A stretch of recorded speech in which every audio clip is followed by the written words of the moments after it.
imagine, we've learned some pretty compelling things along the way. And one of them is that people are dating by using a checklist. Shocking. Now, when I ask women, what's the number one thing that you're looking for in your future dream guy? They say tall, preferably over 6 feet. And when I ask men the same question, they say attractive. Now, how's that working out for us? Not so well if you look at the data, and we do look at the data.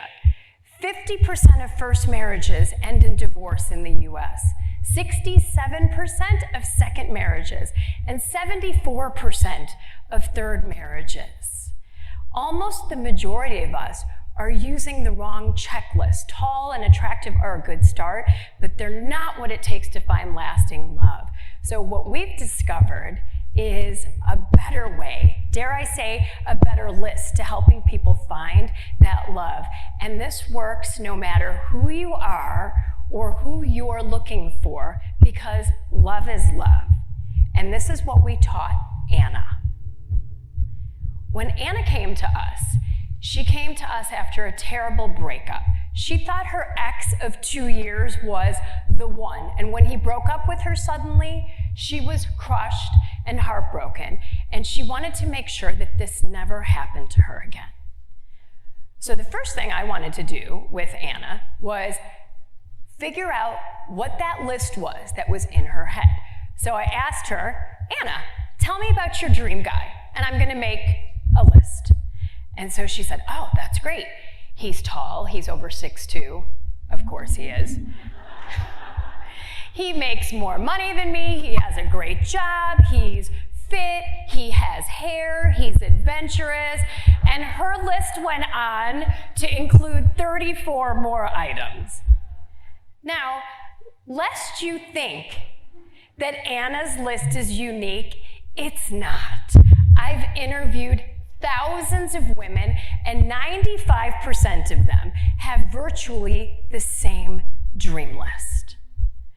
So we finished that list, and now I ask Anna a second question, a more important question. Who are the people in your life that make you really happy? And I start a second list. And she thought a second, and she says, okay, my best friend Laura, because she is always there for me. I can tell her anything with no judgment, and she is so supportive. And my brother Michael, he loves me unconditionally. He sees the best in me. He tells me he's like my own personal cheerleader. And my friend Catherine, she's positive, but she's so real with me, and she tells me what I need to hear. And her list goes on, and I look over at her, and there are silent tears streaming down her face. And she said, God, I have never thought about these people in this way before. They make me so happy. I don't know what I would do without them. What Anna didn't realize that she was doing was describing what we call elevator people. We call them elevator people because, like an elevator, they lift us up and they elevate us. And like an elevator, they keep us grounded and safe. Elevator people in our lives are the creme de la creme of the relationships that we have that keep us happy, grounded, and alive. So now, I show Anna the two lists that we've made side by side, and I see her eyes start to widen. All of her exes met the criteria of her dream guy list, but she had never stopped to think about, how do they make me feel? Do they feel like the relationships that make me happiest? And the light bulb went on for her. She had been dating for what she wanted in a partner, but not what she needed to be happy. And that's the moment that everything changed for Anna in her dating life. And that is the moment that everything can change for anyone that wants to find lasting love.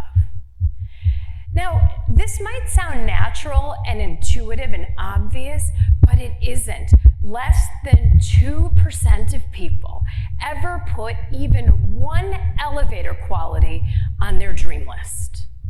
Now, why is that? Well, because of evolution, right? We are wired biologically to preference the traits that we do on our dream list. Back in the cave day, women were looking for the big, strong caveman that could hunt buffalo, kill it, bring it home, feed the village. And today, what do we preference?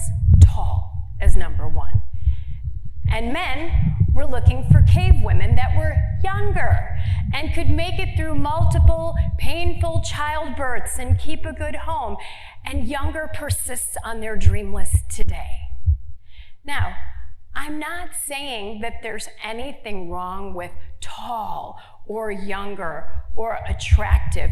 Attraction is really important in romantic relationships. But what I am saying is when you choose for the qualities that make you happiest in your romantic relationships, it will lead to the best, most soulful love of your life. How couldn't it? And so what happened to our friend Anna? So it took her a minute to start dating in this new way, to stop relying on that old dream list and to start dating people to see how they made her feel. Did they make her feel like the people in her life that made her happiest? And the good news is she met him.